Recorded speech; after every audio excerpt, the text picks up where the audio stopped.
You know, parks are pretty much an American idea. President Grant signed what was the Yellowstone Act, which set aside, in essence, the world's first national park.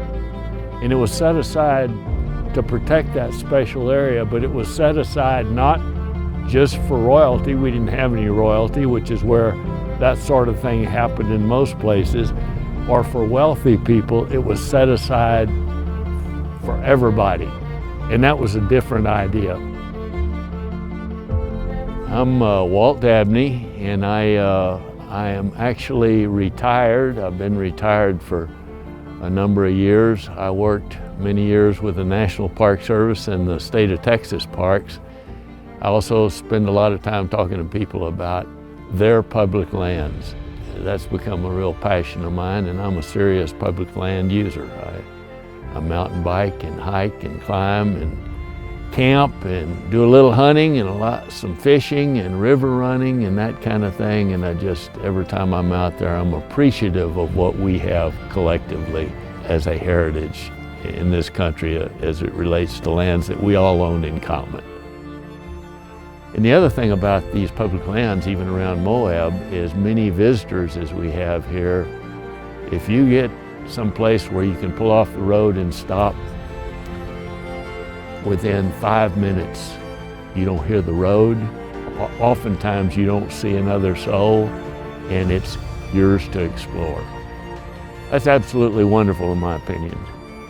Both the Forest Service and BLM are major destinations for outdoor recreation. Yes, they're multiple use, but one of the multiple uses are outdoor recreation. The number of hunters using national forests, the number of campers using national forests, hikers, bikers, rock climbers, horseback users, river runners, all of those that enjoy those pursuits today. It's an incredible area that we can use in addition to parks for what is a hugely growing industry of outdoor recreation. In Utah alone, it's $6.1 billion a year in economic activity. In fact, outdoor recreation is one of the biggest sectors of the American economy now. So park systems are not only important to protect places, they're important economic generators for any place they exist. And it's a fun place, it's a beautiful place. It's a physically rewarding place. It's good for your mental health in this crazy fast world that we live in. As technology has taken over our lives, sitting there with your phone all day long, even in a group of people, all of you sitting there in your phone, it's just not a real world.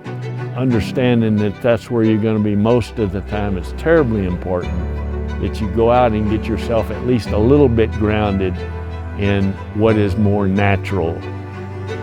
You can get out here, find a peaceful place to be, find a place of solitude, place that you can just reflect, and it's good for you all the way around. It's a place that your family can share adventures together, whether you're in a river raft or you're in a campsite or you're hiking a trail or whatever it is you like to do. When I grew up as a kid in Texas, my granddad had a ranch. I spent lots of time with him, and he knew the land. He could explain the land. We're now multiple generations away from people that are grounded in the land, that know how to do things out there, that have the equipment to do things out there, that have an understanding of what it is that you're looking at and experiencing. We've talked a lot about the public lands, and most of them are in fact in the West.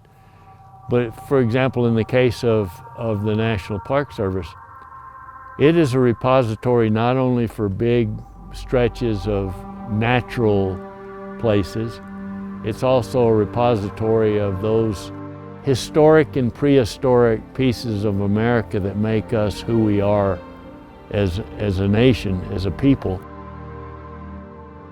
The Gettysburgs, the Civil War battlefields, the Revolutionary War battlefields, the monuments in Washington, D.C., the Statue of Liberty in New York, all these are publicly owned treasures. In the case of Canyonlands, when you stand on the rim of the basin of Canyonlands and look into that big bowl, into that huge erosion basin. It's absolutely breathtaking, and it's just a magical world here. Arches, another grand spot here, is the world's largest collection of stone arches anywhere. All the public lands, when lands are privatized, they're invariably chopped up into small pieces. There are fences put up and so forth. Not very much on the public lands. The public lands remain open. Animals can move more naturally the way they're supposed to. They provide sanctuaries for wildlife. They provide an enhanced ability to help offset the impacts that are causing climate change. We do not have a right today to use up the legacy, the birthright of the people that are coming after us. We have to use it appropriately. But man, the biggest thing is they're ours. And we all are public landowners, and these are ours to use and enjoy. We want to take advantage of it. We don't want to damage them, and we want to be very vigilant that we get to keep them in common ownership.